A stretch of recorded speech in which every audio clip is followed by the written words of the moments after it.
Well, good morning, everybody. Clayton here with another episode of Our Couple of Acres. We finally got a break from that horrid heat wave of this past week.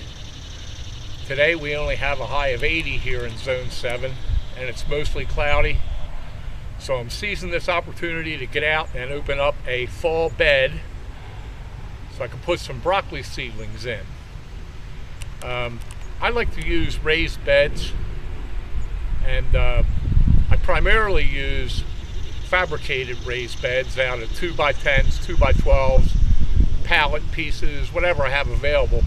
But today I decided to get the rototiller out and make a raised bed without the lumber. So come on over and take a look. I'll give you a quick run through on how this is done.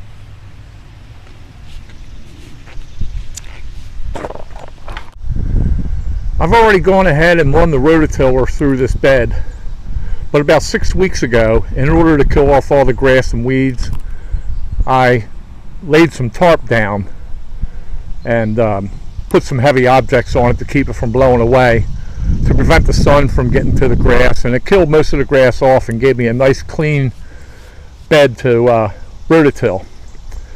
I use a Troybilt 7-horse rototill that I've had for, oh my gosh, 17, 18 years.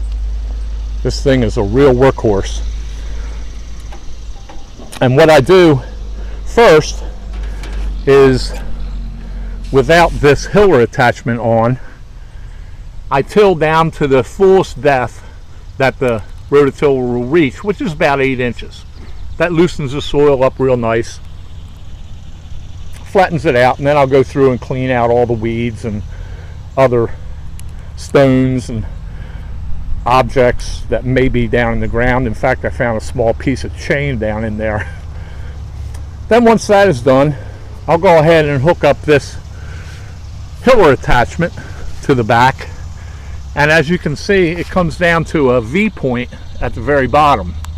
And what this does, I'll show you over here, is cut the grooves down into the soil. So I'll run it up one side, come back down the other side, and that'll cut my 2 trenches, which will allow the raised bed to be in the middle. It takes a little bit of raking to level out the surface of the raised bed, but it's really not a whole lot of work. The tiller pretty much does all the work for me. And at my advanced age, it's really handy. I mean, you can do this with a simple shovel and dirt rake if you really want to put some time and labor into this. But the tiller really is a big help. So I also attached a water pressure regulator, which I believe brings the pressure down to about 20 psi. Which puts out a nice, slow, steady drip on the soaker hose instead of the full-blown house water pressure, which more than likely is in the area of 70 to 80 psi. So that's what you want, is a nice slow drip so you don't flood the young plants all at one time. Some people will attach their hose to a timer, which makes it watering pretty much hands-free, but I'm retired and home most of the time, and I can pretty much tell when they need a drink and when not, so I just water them, turn it on and off, that is, manually. So my next step is to roll out this weed blocker. And one thing I want to address about weed blocker is that you want to make sure that you get weed blocker that will not only block the weeds from growing, but allow moisture to go through it. I use a medium grade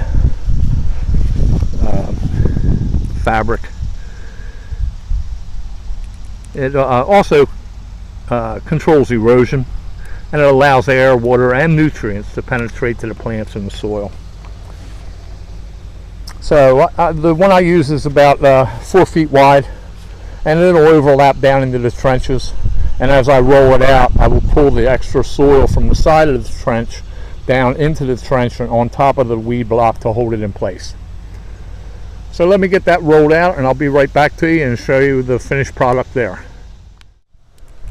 Okay, I'm back. The weed blocker has been rolled out over the bed, and the soaker hoses are underneath. I did put 3 of the U-clips at each end. That allowed me to stretch the fabric tightly so there's not a lot of wrinkles in it. So I put 3 on that end, and then I put 3 down at this end.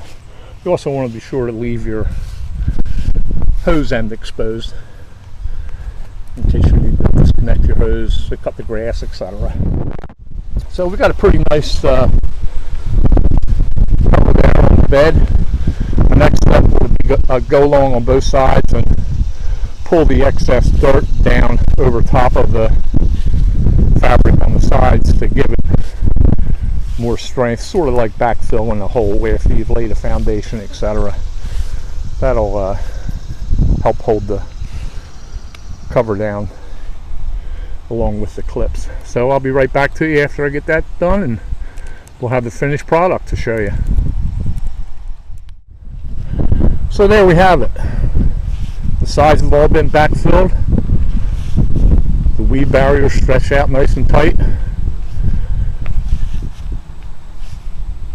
I started broccoli seedlings about a month ago.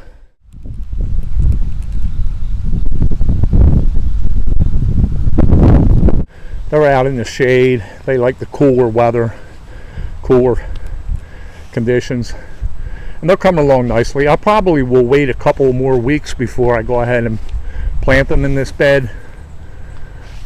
Being August 31st and in zone 7, we're probably in store for some more scorching heat before this summer's over.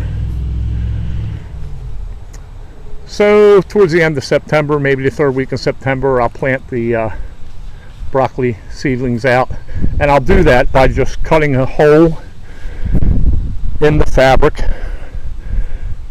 next to the soaker hose, and I'll stagger the plants about 18 inches apart in a zigzag pattern. I'll be able to fill this bed in as much as possible, and hopefully we'll have a good broccoli harvest later on this fall.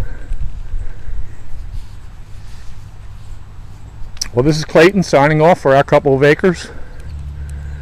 If you hit the arrow down button on the right hand side, you'll see a thumbs up. Give me a thumbs up. That'll like my page. And there's also a subscribe button there. It's free.